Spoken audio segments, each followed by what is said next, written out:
The mailman doesn't deliver on a Sunday. If you don't like that, you don't like NBA basketball. Anthony for three. Bang! J.R. Smith! We just saw men fly. LeBron James with no regard for human life. Cleveland! This is for you!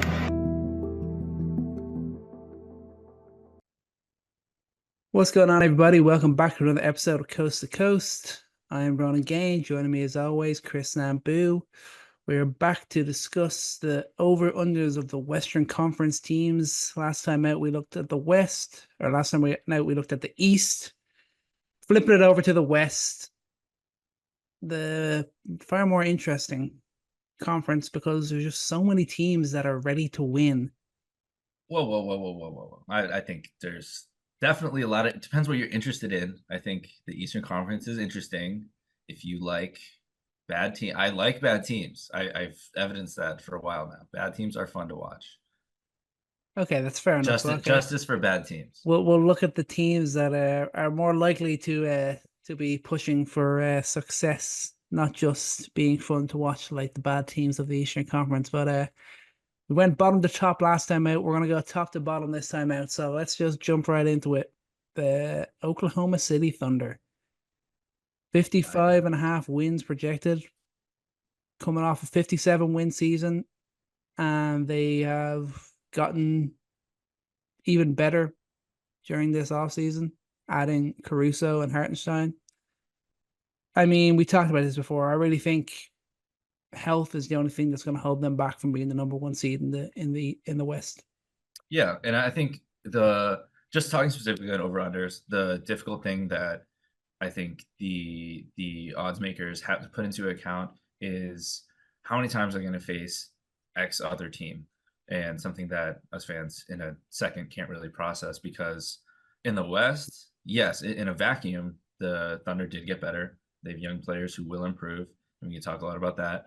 But the West just continued to get better. Only teams who like ostensibly got worse that were in the top six is the Clippers, obviously, the Nuggets, and that's it. Everyone else improved. Warriors kind of stayed the same. Rockets should get better. Grizzlies are going to be screaming all the way back. So when we look at these odds over these top 8, top 10 teams, like some of them might shrink even though you think they got better. It's because everyone in the West got a little bit better except for a couple.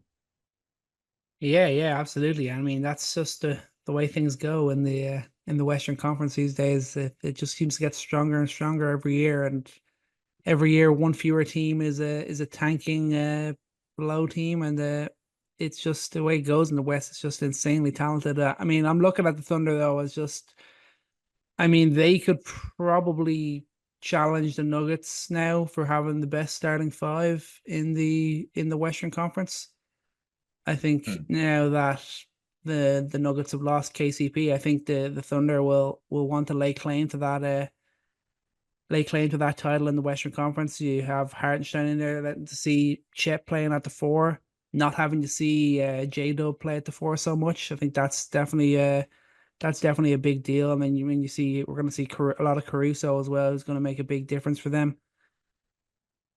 They are such a deep team, which is what gives me the belief that they're going to be able to go on another strong run.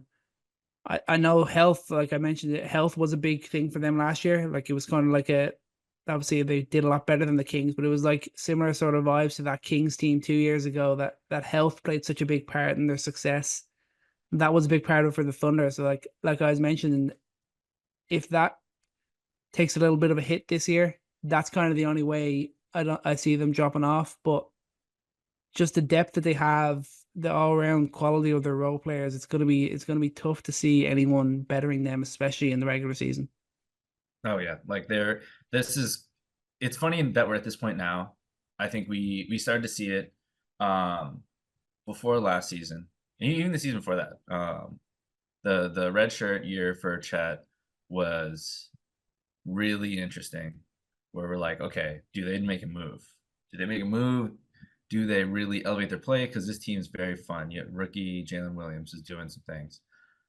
And now we're here today where it's kind of like a no-duh that we look at this team and like Yeah, they're probably gonna be the first seed, maybe second or third, but probably the first. Like they're just in a tier of their own in a way, and that's that has to be that can't be understated. Like looking back a few years, so I totally agree. Like just look at their defense too as well. Like that we know what we're gonna get from Alex Caruso and Lou Dort. The type of perimeter hell that you're gonna be in to face those two guys, and then you got Shea, who's just a demon on the ball. Just he, Caruso, and Lou Dort are. I mean, they're probably gonna be top 10 in steals, deflections for the year. And what that's going to do to opposing offenses is just unimaginable. And then you have to deal with Chet at the cup. And like the fact that now you can let Chet roam a little bit, you can rely on Hartenstein to play a lot more of those bigger 5 minutes, put Chet on a non-shooter, and then he doesn't have to be playing the drop. He can just be coming in from the weak side. Like the stuff that they're going to be able to do defensively too to mix in Hartenstein and Chet, like that's going to be suffocating. This team is going to be incredibly hard to score on. They're going to be incredibly hard to keep up with in the open court. They've locked down too their two key role players. I think that's been great to see how Aaron Wiggins has made a meaningful impact on this team.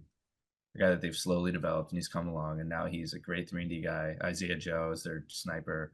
Kaysen Wallace is going to keep getting better. They just literally check every single box. There's not a lot of holes to poke in here. So I think we can just stay positive.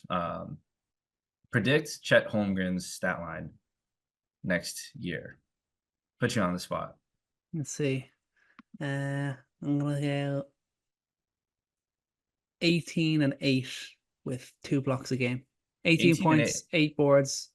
Ooh, maybe that's a little high considering he won't be playing the 5 anymore, but I'm gonna give him 8. Yeah. And I think he'll be efficient as well. I could see him doing like a 40, maybe like a 48, 38 splits on the shooting. Yeah. Basketball Reference predicts he'll have 20.5 points per game, 2.8 blocks, 3 assists, 10 rebounds, and he'll be shooting 53% from the field, 38% from 3 on 14.2 attempts. I think that's reasonable. And I think that he'll be taking more than 5.2 3-pointers per game, because you put Hartenstein out there. If Hartenstein's a playmaker in the short roll, how many open threes are you going to get from Chet there from the corner? Mm-hmm. He's going to have a lot of opportunities just to catch and shoot and really play his role there. So I think that's, as he continues to develop, which I think we both know he will, like this team can really blow things open even further. So maybe we do take the over. I don't know. There's another level that they can tap into here that they haven't, and we still already think they're going to be the best team, and they're being predicted to win a couple less games than they did last year. Why not? I think if there's a team at the top you take the over, I would feel pretty solid about this one. Yeah, I think I would lean towards the over here. I think I could definitely see them making that push and winning, getting up to at least 60 wins this year. So there's 60. That's a big. When you hit 60 wins, I mean that's again like Boston Celtics level. That's Warriors level. That's and I think that's in the cards. That's in the cards. That I can't understate just how excited I am for how they've put this team together, how complete they feel. I'm with it. Yeah, agreed. Next up, we'll go double. We got the double. We got the Nuggets and the Timberwolves, 52.5 wins each.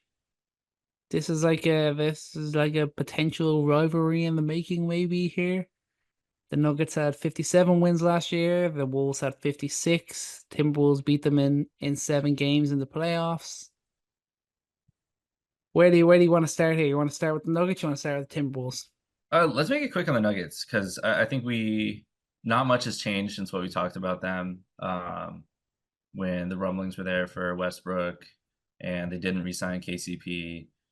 And I think everyone knows it's a little kept secret that probably was the worst indecision/decision of the offseason for any team, given what was at stake. So we know that we're giving them an F for their offseason. And I don't know if I'm willing to take the under on what their win total is right now, 51. I'm not ready to call them a sub 50 win team, but I'm not sure what they're going to look like without KCP. That I think is still taking me some time to really predict, because you're replacing a Christian Braun, a guy who took 1.5 catch and shoot threes per game, compared to KCP, who is truly like a top 5 catch and shoot 3-and-D player.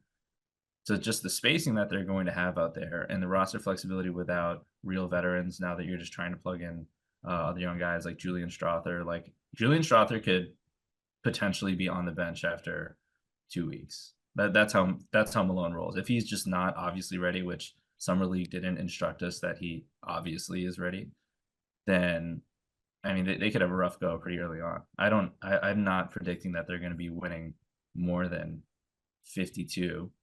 I think I'd take the under here if I think about it hard enough. Yeah, I think I would lean towards that, just because as much as they'll still have maybe the best 4-man lineup in the league, and as much as their team is still going to be good as long as Nikola Jokic is there, they have taken that little bit of a drop off. They are going to be relying on the growth of their young guys. And maybe this will be kind of like a Golden State situation. Maybe they'll just need a year or two to develop these young guys until they're up to a level where you can compete alongside them. Maybe that's obviously what they're going for, because they're Ronan. How's that gone for Golden State? They won a title, baby. They won a title. Well, that was not on the backs of their development. That was on the backs of like Andrew Wiggins, like all of a sudden becoming like the best wing defender in basketball for 2 months and hitting threes at 40%. Like that was a miraculous development. Okay, they had to go reclamation project and get Kevon Looney turned into. That's fair enough. Well, Russell Westbrook is like the greatest player in the world. Did you not know that? That's why the Nuggets were so obsessed with him. Are you in or out on that? I have absolutely no idea. I'm leaning towards being out, just because I don't get why you would put so much. Literally put all your kind of eggs in the Russell Westbrook basket. That's kind of appeared what it be. Apparently Jokic wants him. And yeah, I would do what Jokic says, considering they probably didn't tell him that they weren't going to re-sign KCP. So apparently Jokic wanted Russ, and they went, okay, we'll go get Russ. And that's I'll say that's okay. But I mean, I'm not really seeing the vision with Russ, other than playing with the second unit. I don't really see him playing alongside Jamal Murray. I don't see that being something that makes sense. He's got to find, like, I'd be so much more excited if there was any sort of way I could believe in his 3-point shot. He is like I think Zach Lowe said it the other day on his podcast. Is like he's like the worst volume 3-point shooter of all time, and that's probably accurate. I mean, if I could have any belief in his 3-point shot falling, I would have a little bit more confidence in this move. But I guess I'm just going to rely on somehow Jokic making the most out of Russ. That's so I'll put a little bit of faith in that. Let's put it this way. What is his best skill that works alongside Jokic? Cutting and slashing. Yeah, he was 63.4 percentile last year in cutting. He was better than 13% of NBA players in the league at cutting. He's not an elite cutter. He's not an elite shooter. And no, we're not going to get into why it's bad. We're not going to do that. But it's clearly a tenuous situation. I don't see how it goes well enough that it affects their win total. I see how it could really improve their second unit and giving them identity and really helping have another guy to really push the ball, push the pace. And, you know, that level of like competitive fire is something that I don't say they lack, but they don't have a guy like that who's really like fiery, who really just like kind of brings that energy in a way. So I'm not super excited about it, but I could see how as a locker room presence, as, you know, just a intangible on the floor, he could add something. But if we're just talking wins and losses, I think we're going in the wrong direction here. Yeah, and I know he's cheaper. That helps with the Nuggets, but I think Reggie Jackson will probably offer more than Russell Westbrook is going to offer to the Denver Nuggets. But we shall see.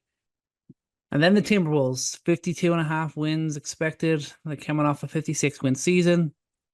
They did a little swapped in Joe Ingles for Anderson. They drafted Dillingham. He's the future, I guess. What are they going to get from him this year? That's going to be interesting to see. What do we think about the Timberwolves? Do we see them sustaining, improving? What's your vibe about the Timberwolves right now? I think that they're going to do exactly what they did last year. I don't think that was not a hoax. That was not a one-off. That was something that we saw from them is keeping Karl Anthony Towns and Rudy Gobert on the floor at the same time, utilizing their size, and Cat being able to stay on the floor defensively. Again, he still has his foul trouble issues, but that was kind of one of the biggest questions: is can they play together? Can they augment each other in a meaningful way? And they did. And Anthony Edwards answered the question pretty loudly. Is this kid a superstar? Yeah, he is. And Mike Conley answered the questions about his age. He can still ball. He can still provide when you need him to. Is he going to do it for the next couple of years? Maybe, maybe not. That's always an age question, but he answered that pretty confidently this season. Who are we most excited about going into next year besides those guys? Are you buying Jaden McDaniels stock? I think that's one X factor here. I think for me, he's a little bit for what we expected of him. I think we expected maybe a little bit too much too soon. Do you think he takes another jump here, or is he who he is? I'm kind of leaning towards he is who he is, but obviously he's still a young player. This is still a developing team. So I think there is that room for that little bit of extra growth. I mean, I remember last year, I think when we did like our fantasy sleepers, I'm pretty sure I had him in there. Yeah. Thinking that he'd offer that bit more, thinking that he'd be that bit more efficient from three, but little things like that. Still a monster on the defensive end. Just finding that little bit more consistency as an offensive player is good. That's something that feels like can take this team as a whole to the next level, him being able to do that. But it's also nice when you have someone like Nickeil Alexander-Walker kind of filling in for him. Then they kind of tag team that position, I think, quite well. So I would say with McDaniels, I'm probably leaning towards him being that defender who can occasionally get hot from deep, or who can occasionally be a good cutter, not really deliver consistently on the offensive end. I'm pretty confident that's probably the way that's just going to be him. But I will say that given that he's a young player, given that this team is not so set in stone that there is room to grow, I think there is still that small window where he could make that leap. Yeah, the only leap he needs is honestly just scoring consistently, like 15 points per game. Mm-hmm. And his 10.5 points per game, like that average doesn't speak to the ebb and flow, because you'll get a 20-point performance from him here, and then he'll do it again, and then he'll go quiet for 3 nights. And then he'll drop 24 points, and then he'll drop 5 points the next game. And it's just you don't know what to expect from him from game in, game out, and maybe that's just, again, a youth thing, feeling the flow of the game, knowing where that comes from. And this isn't a team that's been together for years and years. This is kind of their first year of actually being functional together. Maybe there's room for him to grow in this instance of this team. So I think there could be growth there. Not market growth where he's a remarkably different player. He's doing different things, just maybe feeling more comfortable in what he does. And above the break threes, that's something that he's started to take more of. Not necessarily the most efficient at, but looks good. So I think as long as he's serviceable as a shooter, like that starts to change some things for them. I think my biggest question though is, and yes, you mentioned Alexander Walker kind of fills that streaky shooter, great on-ball defender role that they needed, but they needed someone who can initiate more. And I think they got 2 guys that they can bet on to take on that load a little bit. Joe Ingles, if he's still got some juice, like he's still a guy that you give him the ball and he can get you set up. Mm-hmm. Like he can play point. Like he can start to organize some offense if things are slowing down or speeding up a little bit too much for the bench. And that could be kind of a interesting yin and yang between him and Dillingham if Dillingham does get significant minutes, which I I think he will have a tough time finding minutes at times because his defense just won't be there, and he's going to be just completely taken advantage of. Like the size is like he looks like like if you're shopping at your local grocery store, like he kind of looks like that guy. Amazing player, fantastic player, like really talented. I think Will still has the offensive ability, the craft, the quick twitch to score, but I don't know. It depends on what their philosophy is. Is he really going to get minutes? And I think if he is, then that means their defense is really humming. They're blowing out teams. I don't know. What do you think? Who's going to be the answer there? Yeah, I feel like it's going to be more likely to be Ingles and Dellingham. I think with Dellingham, it's kind of like that. It was a very smart move to make that trade to get him. I think the plan is that you hope you're going to get another 2 years out of Mike Conley, and then Dellingham will be ready to take over. Then I think that's got to be the ultimate goal with acquiring Dellingham, because that's kind of an area where we know Mike Conley is getting up there, and they needed to kind of find someone on the cheap that they could bring in now and hope can like learn from him and slowly grow into the role so that they're ready to take over when he's gone. For this year, yeah, like you're saying, it's going to be tough for him to find minutes. This is a team that wants to win now. This is a team that expects to be at the top of the Western Conference, and you got to be a really elite rookie to be able to just instantly come in and get minutes in a team like that, especially with the high value they place on their defense. Yeah, I think there could be a role for him in the non-Anthony Edwards minutes and the non-Mike Conley minutes.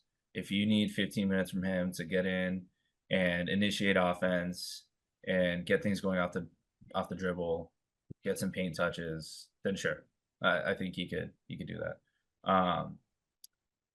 Big question, and all these things actually truly have nothing to do with over under. I think they're going to succeed what they succeed regardless of these guys this season, and I think that should take some pressure off of those guys. But my important question is, are we going to see some Leonard Miller this year? Yeah. I mean, I would love to see some Leonard Miller this year. Yeah, there's a couple of guys where you're kind of with the Timberwolves. You're like, are we actually gonna they actually gonna find a place within this team right now? Like it's still like a strange. It's all kind of came together so quickly with the Timberwolves. They went from kind of being that middle of the pack team up to being a top team pretty quickly. And then they still have those guys, still have those potential prospects where haven't really seen them get big minutes, but they still kind of feel like there's potential for them to have those to have that little bit of a breakout. I mean, I guess the option is there. There's not like anyone that's 100% way out in front of him. So I mean, I guess there's the potential is there for him to find some minutes as long as he's putting in the work and doing the right things. Dude, 6'10", like makes Nasri look small. That's his frame. Shooter, slasher. I think that he's an interesting talent. I don't know if we'll see the floor this year, but if he does get some time, I think this is a really interesting way. You mentioned the Warriors. A lot of lessons can be gleaned from the Warriors. They didn't give their young guys enough run, and now they're in this awkward position where some of the guys are developing, but it's a little too late. So can the Timberwolves kind of have a growth year with some of their young prospects while still maintaining success? And trying out some new things too. Can they try to add some different dimensions to their offensive package than they had last year? And does that include some of these young guys? So I'm curious to see how they do it. And all in all, their over under is not interesting because I'm not sure what to take. There's no obvious answer. I think I'm not betting on that at all. Yeah. I think I'm with you there. That's definitely true. And yeah, like you said, like the offense is where they want to improve. Like that's going to be the main body of work this offseason for the coaching staff is figuring out how to become a more efficient offense. And like big thing there. Like I also will say I expect Anthony Edwards to be in the MVP conversation next year. I think that's kind of the next stage for him. I think that'll happen regardless. I think even if he's only kind of having the similar season to last year, I think just his name is bigger now, so that he'll probably be in the conversation regardless. But I think legitimate option to win MVP next year. I think that'll be where we see Anthony Edwards. Next up, the NBA finalists from last year, the Dallas Mavericks, 50.5 wins. They won basically that last year. They won 50 games last year. Got to the finals, added Clay, added Marshall, picked up Spencer Dinwiddie, always a solid role player to have, I think. And it does his best work in Dallas. The real thing there, I'm just like, they've got a more set roster than they did to start last year, which is great. They obviously had to make big moves at the trade deadline last year, and that's when they really got going. They have that hopefully from the start of the year this year. I'd still be a little bit worried about the defense until I actually see it in fruition. And then you're also like, health. Can Kyrie and Luke be healthy all season? What? Hold on. Are you going back on your glowing assessment of the defensive juggernaut that is the Dallas Mavericks? Are you doing this on record? Am I going back on it? You turning on them already? I had the questions when they signed Clay. I had my questions when they signed Clay. Oh, okay. Clay changes things for you.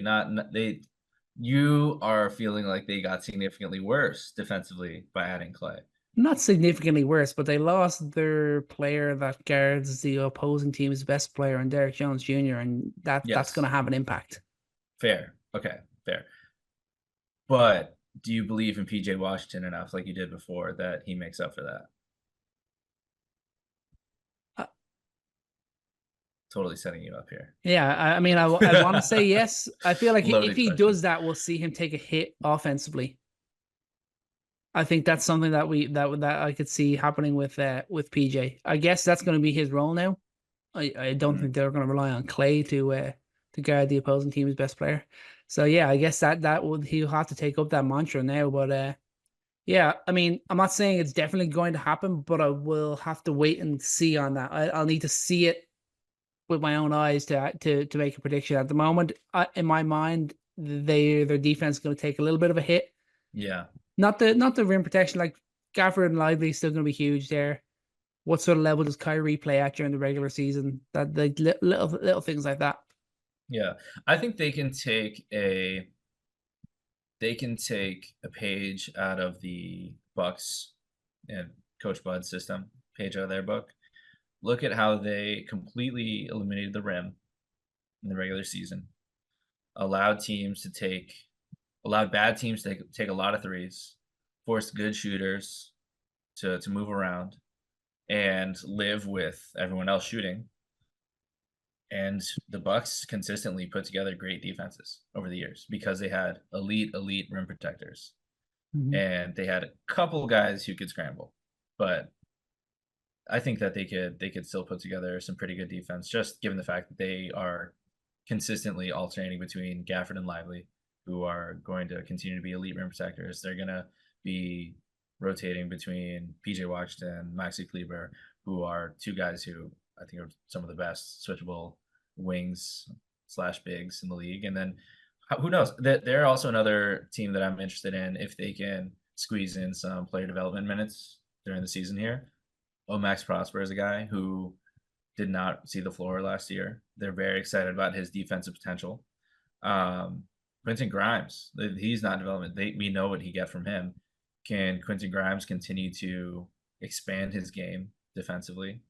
I think that he's one of the better on-ball defenders in this league. Not quite the elite level, but he's a guy that I'm interested in what he can do to provide that. And then also, I mean, maybe by committee, you bring in Najee Marshall, who's also like a very tough on-ball defender. They're not elite. They're not to the level that you saw Derrick Jones Jr. rise to last year. They're not going to be able to have the body that he has to put on Paul George and those types of big scoring wings. But I think that they've cobbled together enough where I don't even really think too much about the downgrade with Klay Thompson, because he just brings so much for the offensive end, the amount of spacing that you bring, that I think it balances out in a way. Yeah, I think that's fair. I mean, if if Klay Thompson is getting the looks that we saw PJ Washington and Derek Jones Jr. get last year, I mean, watch out. Like that's kind of Yeah. scary hour. Yeah. That's Klay getting right back to like prime Klay levels in terms of 3-point shooting if he's getting those looks like he did like those guys are getting last year, because I know the teams are gonna be more wary of a guy like Klay, but I think like the way that Luka Doncic and Kyrie Irving can find open 3-point shots with their penetration, with their just general game. I mean, it could be scary hours for Klay. Yeah, and it depends on how he also adapts to things. We don't go too deep into this, but I think who could benefit from this the most is guys like PJ Washington, guys like Derek Lively, the guys who are really crashing the rim, Najee Marshall, those guys who are going to be working off cuts and screening actions. Like the way defenses like to defend them before, bring a guy off the corner, bring a guy off the wing, tag the roller. Like they can't do that if it's Klay Thompson. You can't peel off of Klay Thompson. I think it's too early in the twilight of Klay Thompson's career for teams to start guarding him differently. He's still a guy who's taking more than 9 threes a game and almost hitting 40% of them. That's still numbers wise. That's still who he is. So I think that these other guys are in for a big uptick in their scoring because of him. But do we take the over here? This is another team where it's like you said, the West is interesting. They are, but in terms of the over unders, like none of them are like, oh, that's too low, that's too high. Like I'm not sure. I mean, 50.5. I'd probably just take the over. I'm convinced on that just because of how much better Kyrie they is going to got. be more healthy. We know Luka's going to be an MVP candidate. I'm gonna take the over here and I'd say they're just going to sneak it, but I think they're worth taking the over on here. Is it simple math to say that if you take the over on half the teams, then you have to take the under on the other half? Is that a thing? Does that make sense? Yeah, I guess that's how a smart person would figure it out. But that'll be too much. Because we can't take the over on everybody. That's the thing. Like the West is too good for that. Like someone's gonna sink. I don't think it will be Dallas though. To be fair, I don't. Hey, think we're already looking at Denver and Minnesota as we're not willing to take any overs there. So yeah, they're two teams where we're kind of that's a week under. That's a week under. Yeah, that's true. Fair. That's true. Now a very interesting one: the Memphis Grizzlies. Projected for 47.5 wins. They obviously went 27-55 last year, but I think it's pretty safe to say we can just wipe that season out. Horrendous injuries. Ja Morant only played 6 games. Everyone was injured. Marcus Smart barely played. Jaren Jackson Jr. had some injuries. They didn't have another big.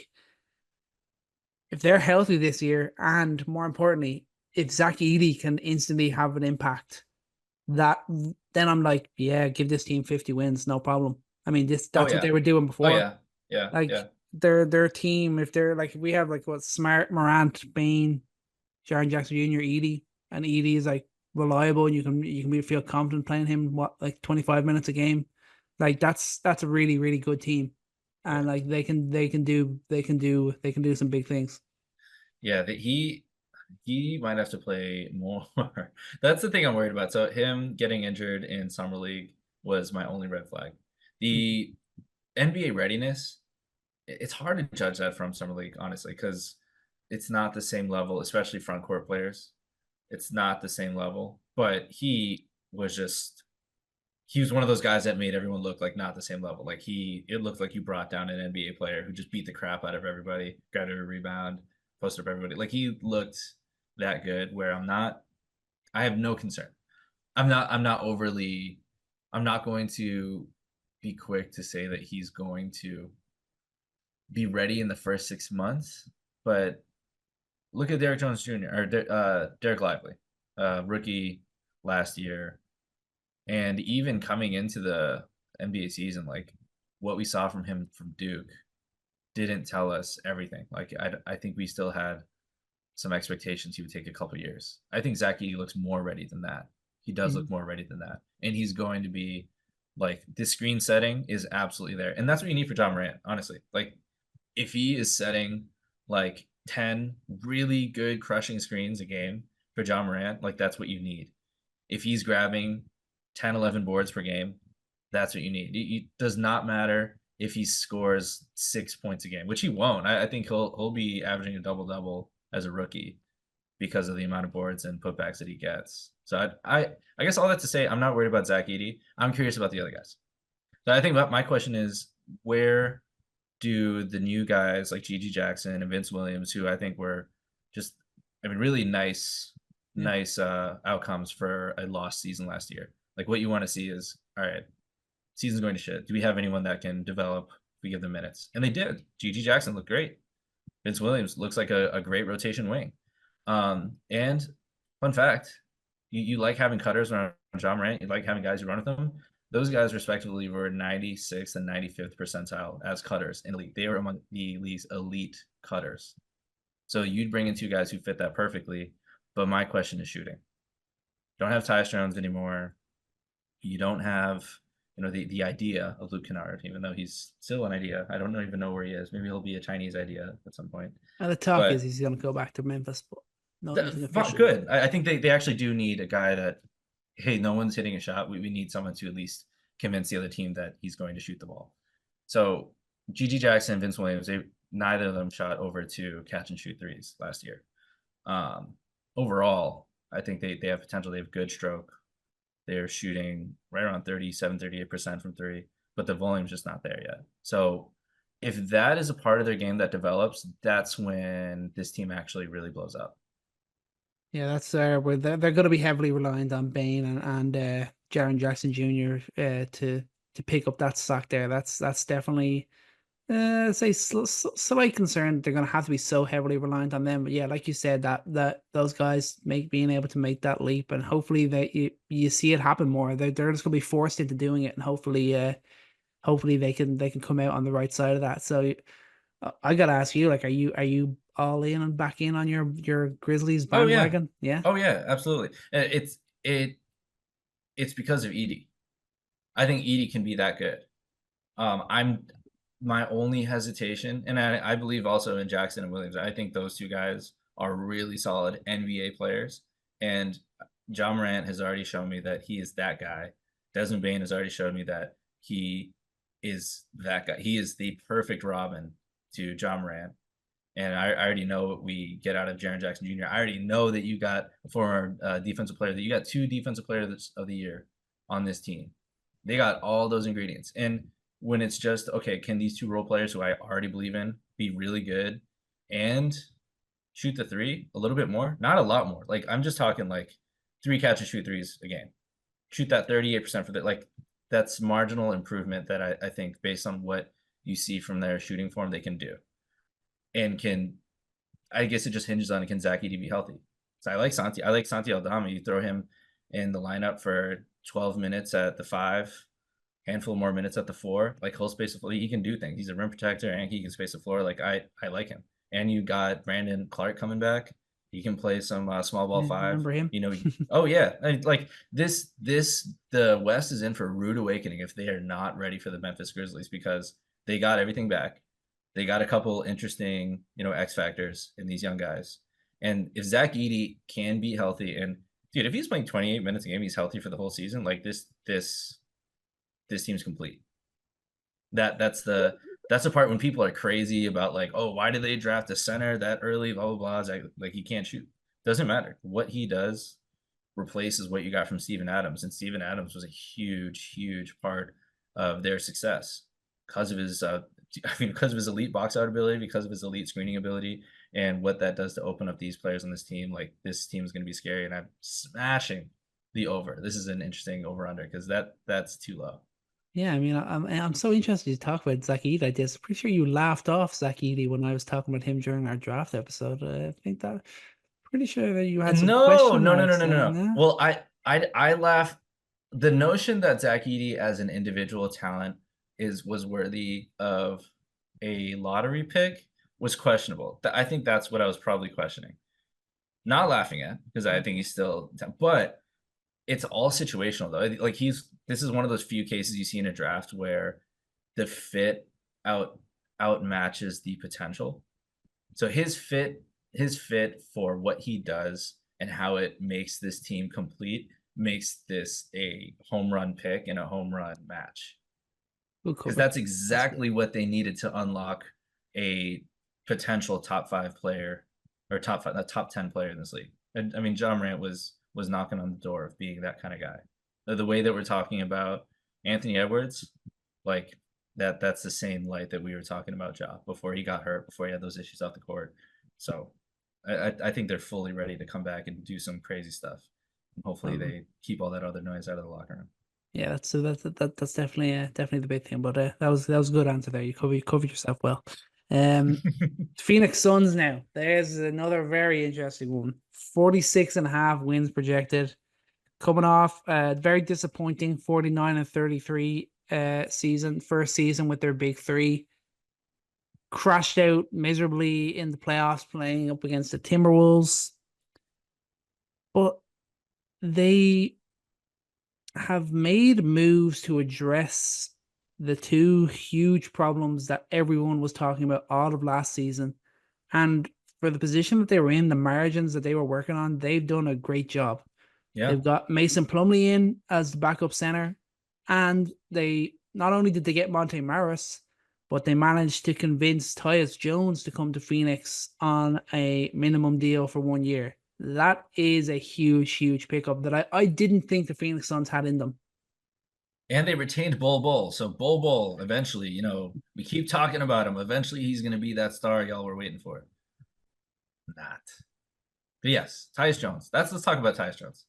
And I want to talk about him because I'm surprised to see that it's a bit polarizing.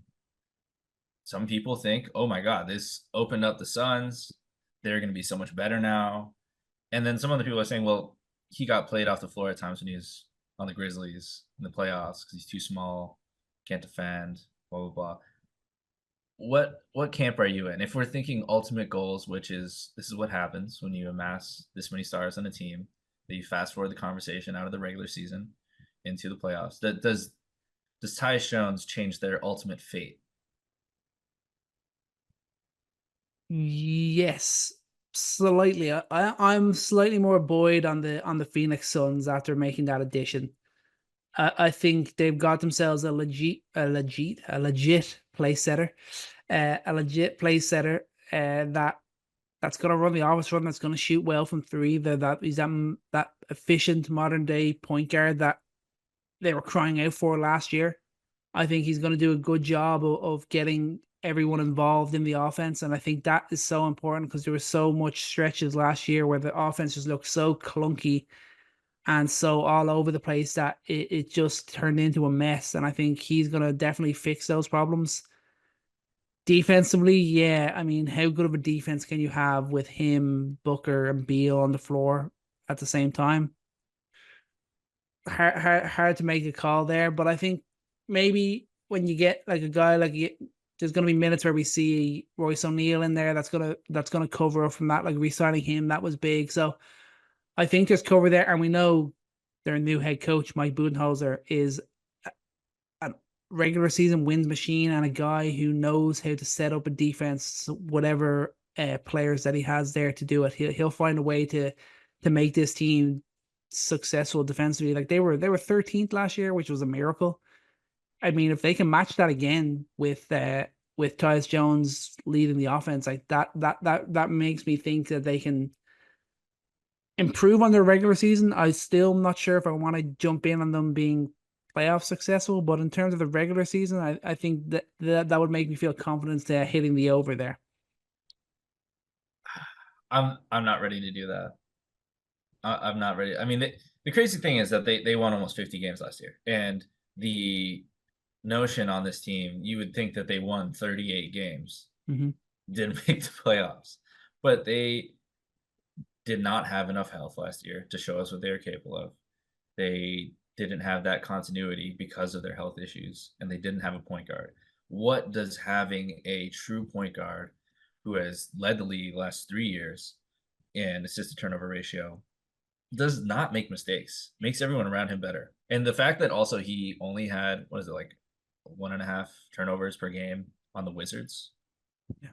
Like, I don't know how else to say that his continued success on a team like the Wizards is like the greatest achievement. He should get a banner for that. Seriously.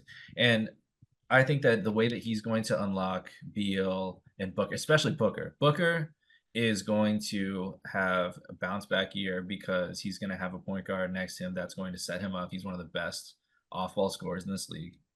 He's a guy who's great on ball, sure, but like if he can get back into the flow of being a two guard and playing his true position, having Tyus Jones there, that's going to really open him up. And how much does that allow him to again hone in on the defensive end? He loses those responsibilities a bit. Same with Brad Beal. I mean, can Brad Beal just be a solid defender? I think so. I think so. He can be solid. He has his size. He has feet for it. He's not going to be elite. But does Tyus Jones simplify the game enough for everyone where they can fall into their roles? And that's, I think, what the Suns need to do is they need to be more like the Celtics. And I think Tyus Jones gives them that opportunity. Like, you can have a team that's egalitarian if you have playmakers to make that happen, and they didn't, and now they do. So maybe that makes the team make a lot more sense. Yeah, but I mean, okay, I'm hearing a lot of positives there. Where's your negativity coming from? Because you said you weren't ready to jump in on them. I'm not ready to over there. jump. I'm not ready to jump in on them because of, I mean, purely the defense. I mean, honestly, the defense. I don't see them, and it's not because of Tyus Jones, but I don't see them having the defense necessary to do this. But it's tough. This is like a Kings question. Once we get to the Kings, is how good is their offense that you don't care about their defense? Maybe Coach Bud is good enough in getting them there.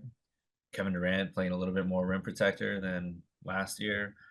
Yeah, you get spot minutes from Royce O'Neal, but then you question, Tyus Jones is going to push Devin Booker down to the 2. Is Brad Beal going to play the 3, or is Book going to play the 3? Royce, is he really going to get more than like 20-ish minutes a game?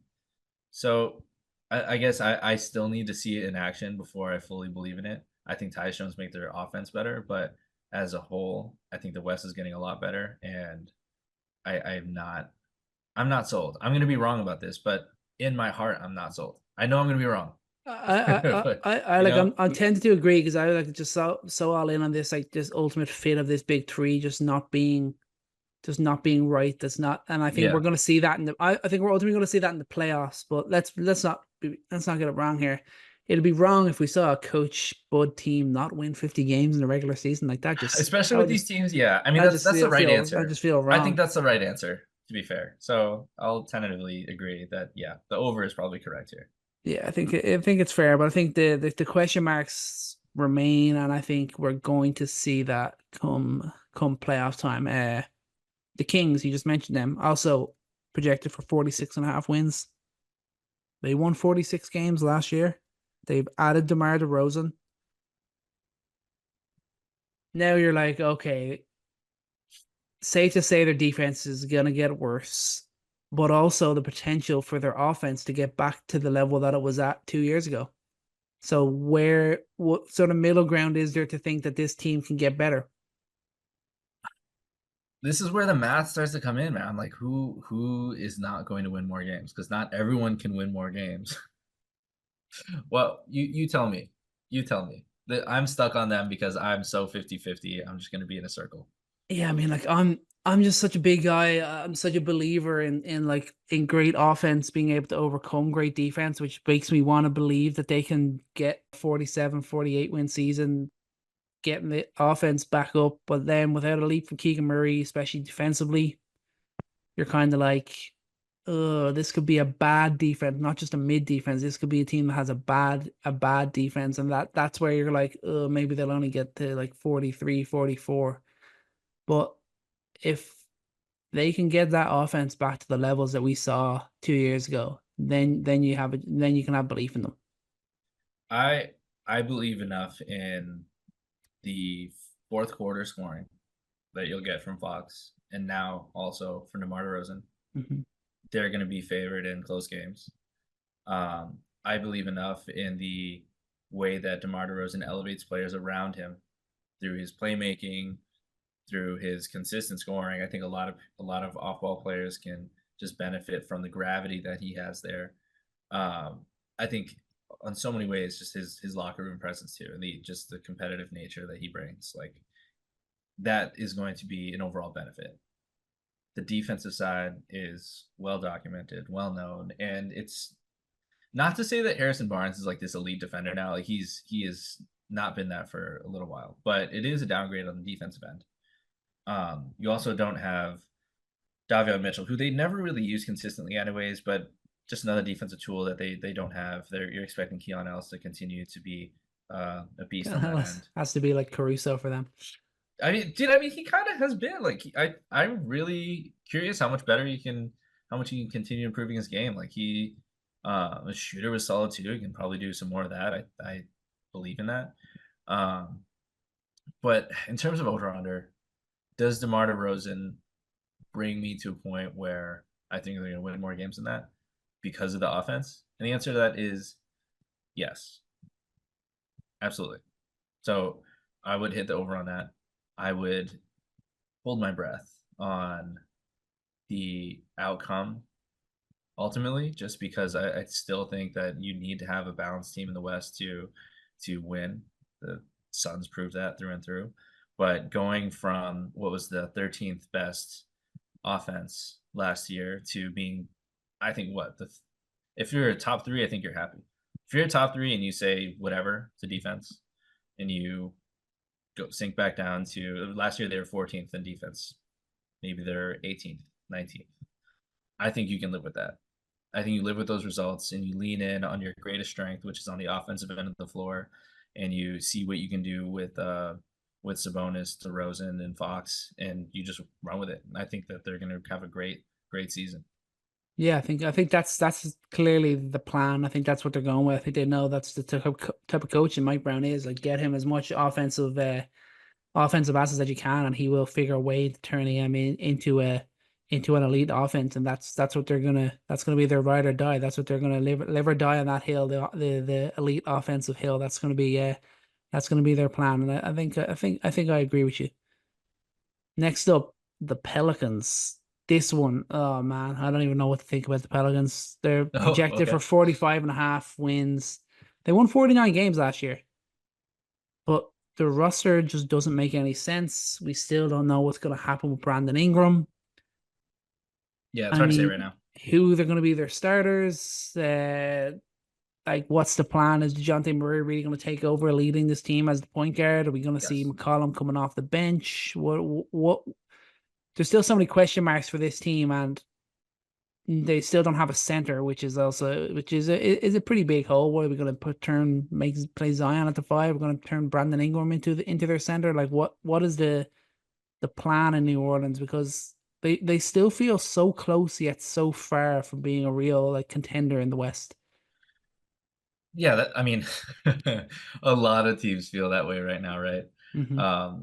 When you're out of that second tier, just how good tier 1, tier 2 is, it does feel a bit far. But I think that number one, you have to respect the move that they made, buying low on DeJounte Murray, addressing a major need that they have, which is really who's leading your offense, who is on ball leading your offense, who's getting buckets. And I think in terms of clutch time, I have lost faith in Ingram. I've lost faith in CJ. I think everyone has. They're great players, but I think that DeJounte Murray offers you a new option there. And I think that it begins to simplify your priorities on the offensive end. And as a team building strategy as a whole, like, I believe in a primary core duo of DeJounte Murray and Zion Williams. Yes, it's incomplete. I need to see them move Brandon Ingram, because Brandon Ingram doesn't fully fit next to Zion. We've already seen how it just hasn't fully worked out and not augmented their greatest talents in a way. And whenever Zion is really like point Zion is moving and he's going and he's getting everyone good looks, he's collapsing the defense. Just Ingram's not the shooter that you need. CJ has, I think, elevated his game to a point where he's adapted to being that catch and shoot guy. And I think he was one of the better shooters in the league last year. So I don't think he needs to go. But all this to say, yes, they're incomplete, but I think there's still so much potential with the core two that they have there and the remaining role players that they have on this team. Yeah, I'm excited. I want to see Trey Murphy start this year. I think Yeah, that's something that needs to happen. I want to see like a team. I don't know who the big man they're going to get, but I want to see a DeJounte, Trey Murphy, Herb Jones, Zion, yeah, and then whatever center they can turn Brandon Ingram into. Like I want to see that yeah. lineup. I'd be excited to see that lineup, and I think that's if they can find a way to do that. I think then I have faith in them really making that push and maybe being close to getting into that top six and avoiding the play-in. But until they make that move, if they're running it back, if they're actually going to start the season with Daniel Tice as their center and Ingram is still there, I just think it's still going to be a bit too clunky and just not gonna There's work no this year. way. There's just no there. There's literally no way. There's actually no way. If that would be such a failure for management if Mhm. they're not able to get another center. I have a wild and probably not real trade idea, Nope. but the Jazz are doing nothing with Lowry Markkinen. But are they willing if Markkinen just wants to stay? And the Jazz don't want to tank, which is weird. Like that they have so many assets. They look like that they are going in that Oklahoma City direction, continue to develop youth, make the most of their trade chips, and continue to cash out. But if they just want to get back to being competitive, do they believe in Brandon Ingram enough to trade, I don't know, one of their centers? Yeah, I think Utah kind of feel like the only place that really makes sense for Brandon Ingram at this stage. Brandon Ingram's a very talented player, but he's such a specific player as well. He's a guy that refuses to shoot 3-pointers. He's a guy that has his game, and no one is gonna deter him from playing the way that he wants to play. And at least in Utah, like he'd be that alongside a floor spacing star like Larry Markkinen, and he'd be that kind of guy who's gonna rely on the mid range. He's gonna be that good ball handler. So like it's something that they need. So I think the fit kind of makes sense there. It's just a question of is that what something Utah is willing to do, or are they kind of like we'll re-sign Markkinen and then we still want to be in the Cooper Flag conversation this next summer. It's going to be tough to do. It's going to be tough to walk that line. Mm-hmm. Walker Kessler took a little bit of a backseat in a way. So I don't know. Walker Kessler completes them in a way that is exciting. I don't know how many assets we could be talking here for a guy like Kessler, but if the Pels wanted to go all out, which I don't think is ever the smart move unless you're close to winning, and they're not close yet. But they need a guy like that, and they need to find a team who's willing to make a swap for Ingram. And there's just not a lot of teams that think that Ingram is that guy. Yeah. So that maybe there's a middling team like the Jazz who are just in on making a small push and are okay with that. Because I don't think Ingram changes their fate too much. No, probably not too much, but yeah, again, There's it's just a not weird a one trade for that them makes 'cause sense.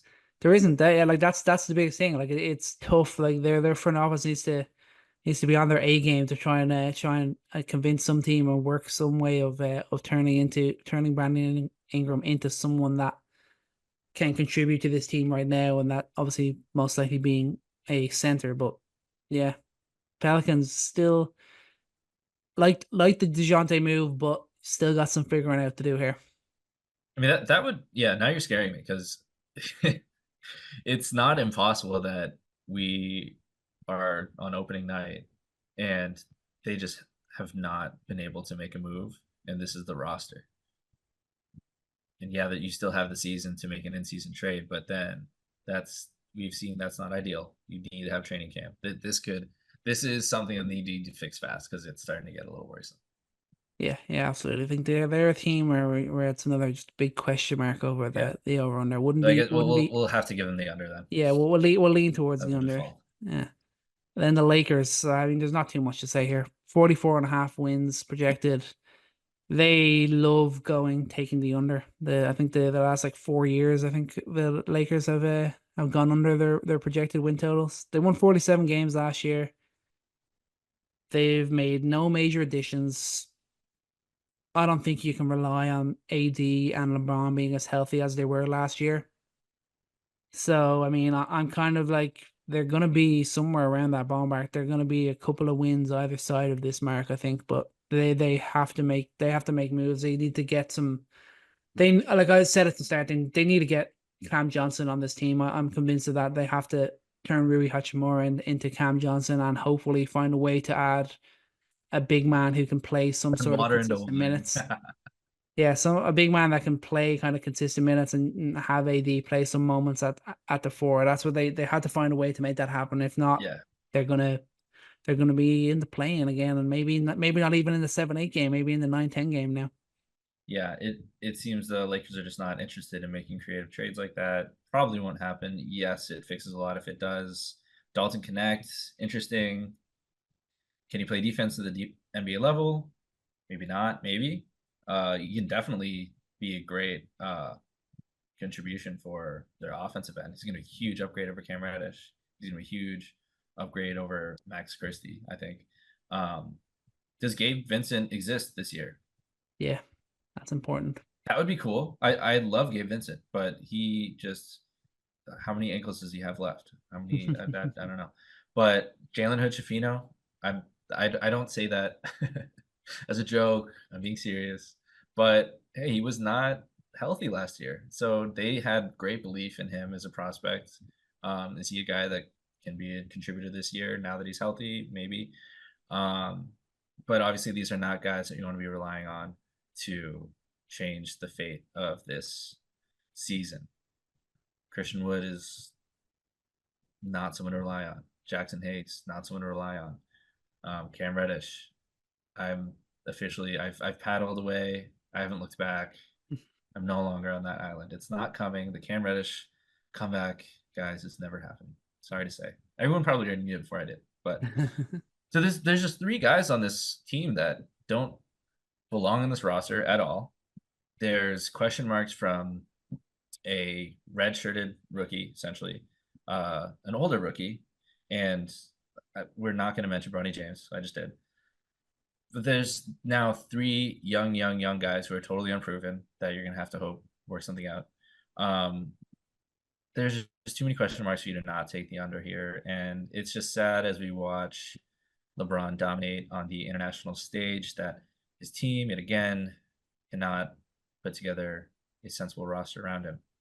And AD dominating too. I mean, like yeah. Like Redick talked, I want to get AD more involved in the offense. But the problem, the big reason why it's so tough to do that is because you literally rely on him to be your entire defense, and that's that's also a big problem. That's something that's still going to be a big problem for this year. So yeah, obviously leaning towards the under here, especially because AD and LeBron are probably going to. I think it'd be confident saying they're probably going to play like 20 less games, if not more, than they did last year. I think that's something that you can probably be confident in having. Hopefully, it doesn't, touch wood, that it doesn't happen. But given what we've seen and the age of LeBron, it's probably pretty likely. The Warriors, 42.5 wins. They've got lowballed here. It feels like this feels like a big time lowball. As much as I don't think they're a contender, as much as, even though I've kind of changed my tune. Originally, I was like, they have to make this monster trade. I don't think there's a trade out there that legitimately puts them in the conversation to win it all. I think they've got to just accept where they're at. They've made some nice, solid additions. They just got to accept where they are. Hopefully, the young guys continue to improve and just go with that, because I don't think getting rid of like 2 or 3 of their young assets just to bring in marketing, I don't think that really changes things for them. I think they have a better chance. I think maybe you could rely on them being like the 5 seed or something if they made that move. But in terms of winning overall, I think they're kind of stuck, and they gotta roll with these young guys. But they won 46 games last year. Think about, can Draymond be on the court for all year? They're still gonna have a strong lineup. They've still made solid additions, so I'd be confident smashing the over here, but I'm talking like getting somewhere around the 45-46 win range and still far off being a real contender. Yeah. Here's something I completely missed. And I'm just going to, like, full disclosure. Just double checking my notes and going through my depth charts here. I totally missed that Buddy Hield signed with the Warriors. Yeah. This guy has been, ever since he went to Toronto, he just fell off the map. And then we're like, wait, didn't he go to the 76ers? Yeah, he just doesn't do anything. So great for Buddy Hield, because I think one of my biggest points for the Warriors is I don't think people are appreciating for all the praise that we're giving the Mavs for acquiring Clay and for the reclamation project he could be. I think too much was focused on the negative moments that he had with the Warriors, which were only compared to the great historical moments that he's provided them. And it was never a fair comparison after the injury he went through and the time off he had and his age. So all that to say, he's still a great player. And he's no longer on this team. And that's a hole to fill. So now the question is, Brandon Pajemski, is he ready for those minutes? He's not surprising anyone anymore. He's a known quantity. And teams are going to go after him now. But Buddy Hield kind of answers a little bit of the shooting gap that they'll have without Clay. I think Buddy Hield fills that role pretty nicely, to be fair. He's going to give you this. He's hit the most threes since 2018, right? Yeah, I think that's kind of perfect. And I think he'll take less dumb shot. Like, he'll know his role a little bit better, because I think Clay is used to being the old Clay, is going to take shots that the old Clay deserved to take. And Buddy Hield is going to, he's going to slot into that role and do it a little bit more, potentially a little more efficiently. But I hesitate to say that, because he's had a tough go past couple seasons efficiency wise. But I don't think this team has done enough. Obviously, they're stuck with Wiggins. They're going to have another season where you're going to question what they're doing about the Curry window. Is the Curry window still open? If it is, then why aren't you going for it? Because you've already wasted enough time.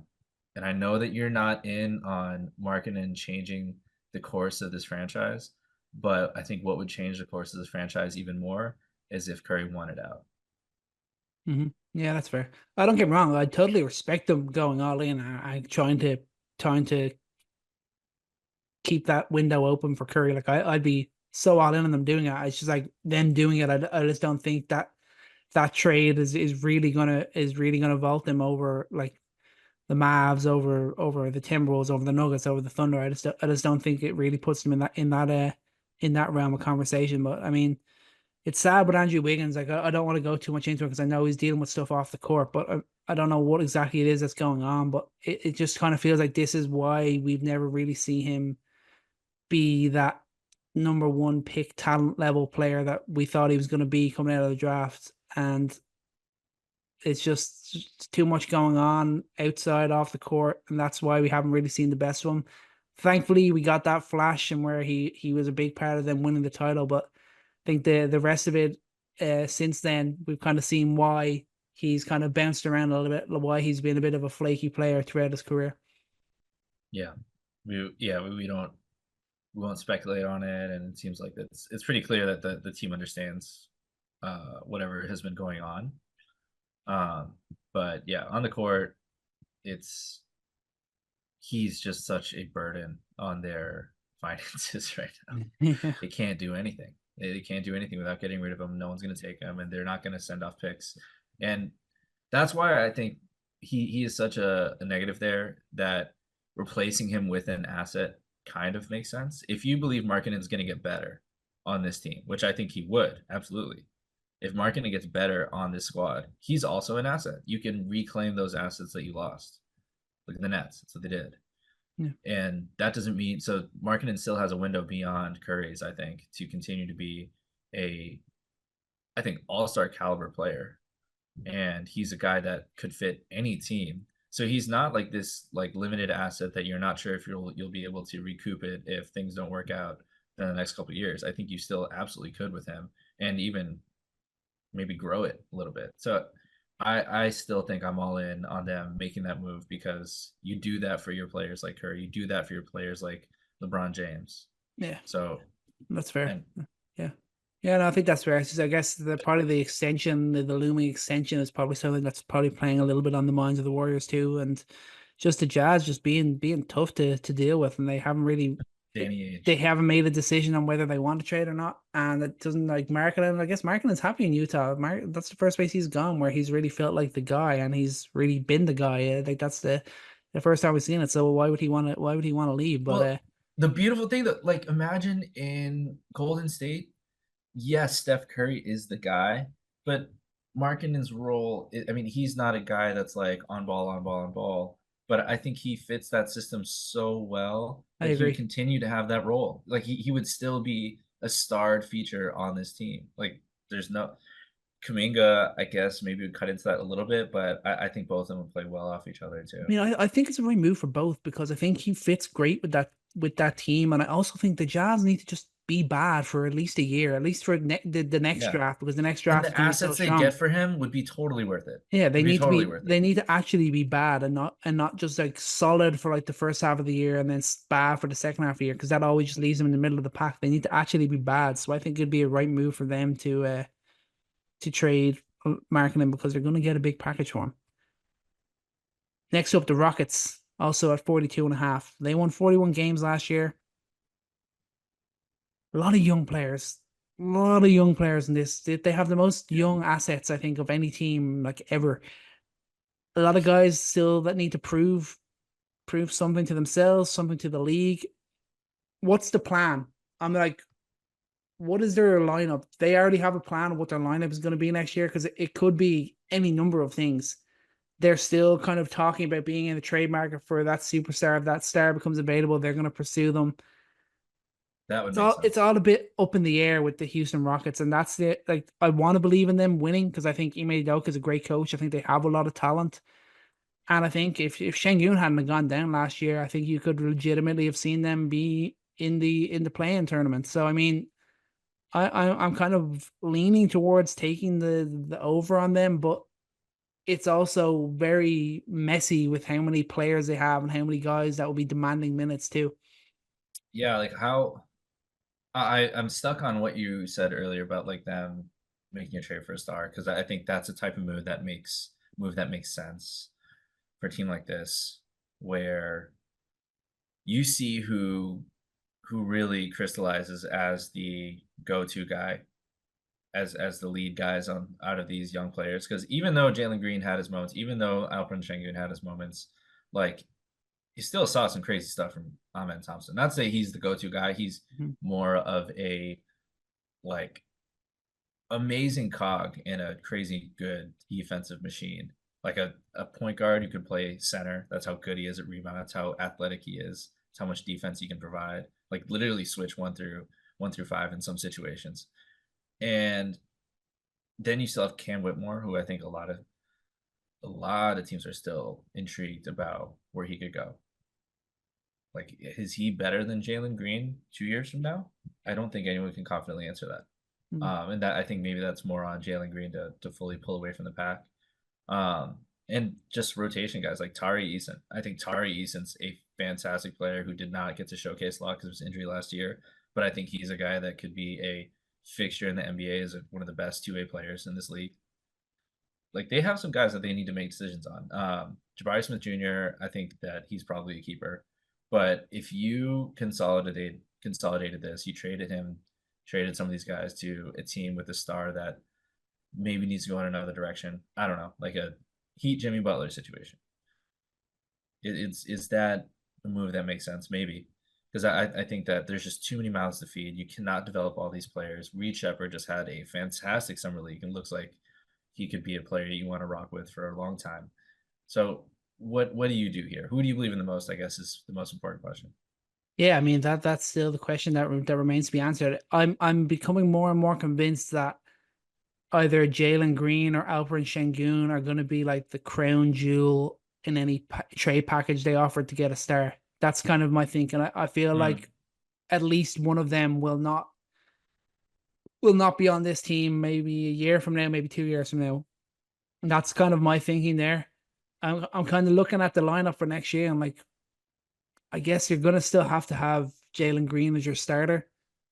But I think there's going to be a push towards, there's a reason why they drafted Reed Shepherd. I think they're going to want to look at seeing Van Vliet, Shepherd, Brooks, Jabari Smith, and Şengün as a lineup, I think that's something that they're going to look at as a starting lineup. That'd be a very, very small backcourt, which is obviously very concerning. But yeah, like I said, I think Jalen Green, can we see it for a whole year and not like 20 games? That'd be great. Like that'd be something that'd be cool to see, because there's still so much untapped potential there. Like I still think there is a star there. We just still have yet to see it.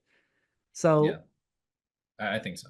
a lot to figure out. But yeah, like my biggest thing with them is I think we're gonna see, they've made it clear they're not gonna offer the max to either Şengün or Green. I think we're gonna see at least one of those guys be the crown jewel in any potential trade for a star, and this type of star they're looking at, they just want that legit knockdown scorer, like another link with Kevin Durant. I don't like that because I think he's too far beyond their timeline. I would say like Devin Booker. Obviously, they're not going to get like. I know the Suns are never going to trade Devin Booker, but that's the type of guy that they want. That elite 25 point per game scorer that's going to get you points every single night. Yeah, I actually hope like, and I'll put this out there on the record, because I hope they don't make a foolish move like that, because we've seen teams who do it too early. I think they might need to get in guys who make these guys work better together. Who's a connecting piece that makes Jalen Green and Şengün work together? Who's a connecting piece or shooter that makes sense to Amen Thompson? Maybe it's Reed Shepherd. And honestly, like a guy like Amen Thompson, guy like Tari Eason, or not, sorry, Cam Whitmer or Tari Eason, guys who I really do have belief in, they might just be collateral for getting that like star role player. Because you can't develop not all these guys can develop into their full potential on this team. That's just impossible. And if you wait too long, you're going to lose these guys, and they're going to lose their value. They're not going to fully develop. So they're in a really interesting season, and I'm curious who's going to rise to the top. And it really could be any of these players. Like at the end of the season, if someone's like, "Wow, Tari Eason's better than Jabari Smith Jr.," I'm not surprised. I think Tari Eason's a fantastic two-way player. If you told me end of the season, Cam Whitmore supplanted Dylan Brooks, maybe not. Dylan Brooks is too good defensively, but if Cam Whitmore came out of nowhere, actually gets some minutes, he just has, someone gets hurt, he's a 10-game stretch, averaging 20 points per game, 2 steals, throwing down dunks everywhere. It's like, oh crap, we need to give this kid minutes. Like there's so many ways that this could break. A lot of it will come down to health, who's healthy, who's not. And they're going to be a fun watch. Yeah, that's the big thing. I think I'm just looking forward to watching them. I'm looking forward to what players that are able to break out from the mold, what guys kind of see more starting minutes to. The Rockets once again are just that real interesting bag of fun. That's what it feels like the Houston Rockets are. They could kind of be anything between like a 46 win team to like a 35 win team. Like I feel like they could fall anywhere in that sort of realm. Yeah, fun for us, not fun for them. It's a lot of uncertainty. If you need to take an under here, I might have to throw it. Might just have to go for it. Next up, the Clippers, 40.5 under. I mean, we talked a lot about the Clippers already. PG is gone, Russ is gone, Kawhi. What sort of health are we going to see from Kawhi Leonard? Can Kawhi and Harden ball out together? What sort of level is their defense going to be at? You can make the argument they've kind of gone somewhat all in on their defense and just saying, all right, James, Kawhi, you're doing everything offensively. Let's see how that goes. I mean, don't want to get too much into them because I think we talked a lot about the Clippers already. But I mean, if Kawhi plays 60 games next year, I mean, if that happens, stop, bro. What is this? Year 3? Stop. He did it last year, no? Stop. Last year he played 60 games, right? He did. Fact check. He did. He played. Let's just have a look here now. I'm thinking Kawhi Leonard played. Let's see. Definitely gonna be like 59. He played 60. Nah, that can't be real. There's no way. He played 68 games last year. No Boom. All right. Can you play 60 games this year? Definitely not. But yeah, Shows I'm paying uh, attention to the Clippers. Right?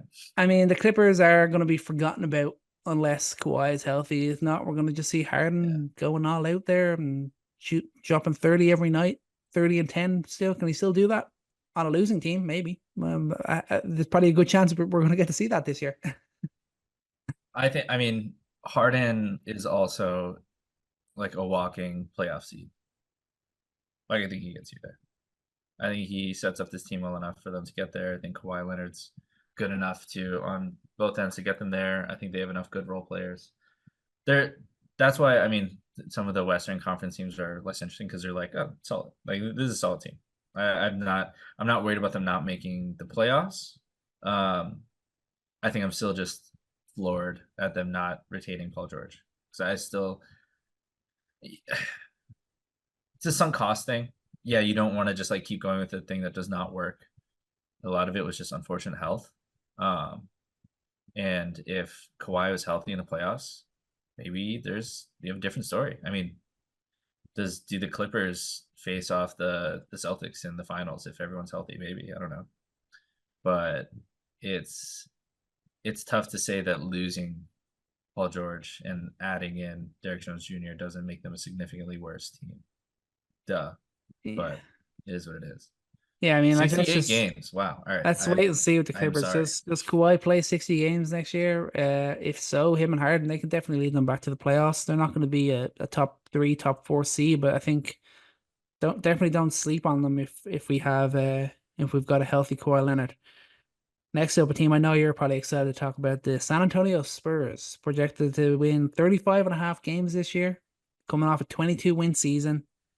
They've added CP3. They added Castle in the draft. They managed to get Barnes in. Yep. The good curse of CP3, wherever he goes, wins follow. Does that continue to happen again? Do we see Victor Wembanyama playing at full tilt?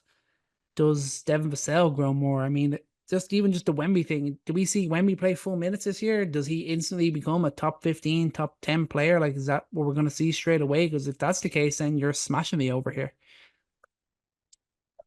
So they won 22 games last year. The over-under is set at 36. That is 14 more wins than they had. But I think ironically, we view them as a play-in team. That means that they're getting up in the 47, 46, 47-ish mark. That would be more than 100% increase in wins. That is an unbelievable turnaround that you could believe in because Victor is that good. I think a lot of things have to fall into place. Let's go through them real quick. Chris Paul is healthy. Fair bet. Chris Paul plays a lot of minutes and is still efficient. I think fair bet. I'm in on Chris Paul still being good. I am. Devin Vassell. Does he continue to grow? Year on year, he's added more. And does that happen under Chris Paul? I mean, what is Chris Paul's record of wings improving around him? Pretty damn good. What is Chris Paul's record of point guards getting better around him? Pretty damn good. Why isn't Chris Paul just a coach? I don't know. But Trey Jones, maybe he gets better this season. I think that Trey Jones is the positive minutes that we saw last year on the floor with Victor was with Trey Jones. That's a huge question mark because his shooting has not come along yet. And if it does, that's just icing on the cake. I mean, he could be a player, not just alongside Victor, but how much does that unlock for the other wings on this team? So I guess you're asking so many question marks there. Like where does the shooting come along for Keldon Johnson? Still hasn't. Where's his place on the roster now that you got Harrison Barnes? So I think makes a little bit more sense.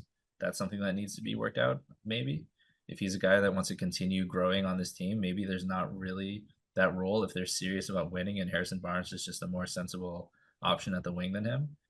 And Jeremy Sohan, I think the game simplifying for him gets better. Victor, I think we know what we're gonna get for Victor. I think he's literally bigger than he was at the beginning of last year. Like you can see it. And I'm not buying the whole like Giannis transformation, but I'm buying enough of like him getting stronger and continue to play more minutes, that he can play a full tilt, like you said. Is that enough for 25-ish more wins? Are all those factors that all those things need to break right for 25 more wins? Because you still got your Malachi Branhams, your Julian Champagnes that are not maybe NBA quality starters / real rotation guys. Maybe. I think Keldon Johnson is in the right context, but does he still fit here? Does Trey Jones still not shoot? I think a lot of these things could also break bad and they still kind of stick around that 35-ish, 34-ish win mark. Yeah, the only way they're getting to that mark, like you were talking about, is if Wemby is instantly All NBA first team, DPOY level production. Oh, he's winning Defensive Player of the Year. Yeah, I'll check that box. Yeah, and he's got all NBA first team as well. Like if he's at that level, then maybe they have a chance. But anything outside of that, I think it's more realistic that they are scraping towards somewhere like the 35 to 40 win range and just missing out on the play-in. But they're definitely we should see a big uptick from last year. We should see them be more competitive in games, and I think it's gonna be fun to watch them, like how they managed to get Harrison Barnes out of that trade. Just another success for your Chicago Bulls. But they've done good things this last season, and I like the direction that they're heading in, and I'm excited to see what they can do this year. I'd be leaning towards taking the over here. I think they can get somewhere around 37, 38 wins. I think I can be confident. That is an interesting bet. Yeah, I like them doing that. I like that. You know what's fun about that Chicago Bulls thing that you mentioned there? So the reason that they weren't able to do what the Spurs did is because they signed Jalen Smith. They signed Jalen Smith that put them over, and they were not able to take back that salary and the pick swap. That is why. Which sucks for Jalen Smith, because I was actually really excited for Jalen Smith. I was like, he's another. I'm still kind of on that island. I think that he's got potential in this league, but then now I'm comparing him to a 2031 pick swap, and I'm like, are you serious? The Kings are going to be garbage in 2031. Are you serious? They're going to be abhorrible. They're going to be disgusting. De'Aaron Fox is going to be on his last leg. Sabonis will be back in Lithuania. Like that pick is going to be crazy for the Spurs. But let's go back out to the West. Let's close this out. That's your fault for bringing up. Yeah, the Utah Jazz projected at 28.5 wins. They won 31 games last year. This is the time. We don't have to go too much in. We talked them already when we were talking Golden State. This is the time to go full tank mode for them, and I think that could mean trading Markkanen. I don't think that'd be the worst decision in the world from them. They need that top tier piece, and while Markkanen is there, they're probably not going to get it. I think they should be very aggressive in pursuing let's say a top 3 pick in next year's draft. That's got to be given them. You should be smashing the under here and hoping that the Jazz follow suit. Yeah, I don't think they will. I think they're going to stay right where they're at. I don't think they're going to tank like crazy, because I don't think the Warriors are willing to jettison all their picks for Markkanen. I don't know if they'll make a crazy trade. I wouldn't be shocked if they made a Brandon Ingram level trade. That's how weird it is. I don't know if they're just the type of market where, like, hey, we just need to put together a solid team. Let's just compete. Let's work with Markkanen. Bring in Brandon Ingram. Let's see what happens. That wouldn't be the smart move, but it's a move that I wouldn't be surprised with. Danny Ainge loves his wings. Former All-Star Brandon Ingram. You could sell it. You could sell that. Yeah. No, I agree with you. I think that's probably the more likely thing that they do than actually get rid of Markkanen and then go for that full tank. But like I said, that's going to be a mistake. The Jazz once again are going to be okay and kind of fun to start, and then suck really bad to finish. And that's just what the Jazz are. They're kind of just stuck in that mode right now, and they need to find a way to get out of it. Final team then, the Blazers. The one team in the West that I think we can definitely say are going to suck next year. Dude, if they they are a team that if they get Cooper Flag, I'm very excited. Oh yeah. Very excited for them. Because I like their young guys. I do. Yeah. No, like I mean, they've got a lot of great young pieces like Shaden Sharp, Scoot, uh, Klingon. They just got this year. I mean, there's a lot there. They're saying now they want to trade either Anthony Simons or Jeremy Grant. It said or, not both. I guess they probably would trade both, but definitely an or. They yeah. want to trade one of them for sure. Which I kind of like, especially Anthony Simons. I would like to see him be in a situation where they're closer to being like a play-in playoff team than he's at right now. We're going to see growth. I like to think we're going to see some growth from Shaden Sharp, from Scoot Henderson. Oh yeah. I mean, big. I'm buying all the Shaden without Sharp winning, stuff. and that's cool. But yeah, the Blazers can still be fun next year, even though they're going to suck. Yeah, and the thing is, they have some pieces that I think will be on this roster long term. Tumani Camara, I really like him. He's got great two-way potential. Really good defender already. I think Chris Murray is also solid. I mean, that's a guy that they can also continue to develop. Like the shot did not fall last year, but I believe in the shot. I think the shot will come. You got two-way wings like that. I think is tough to come by in this league.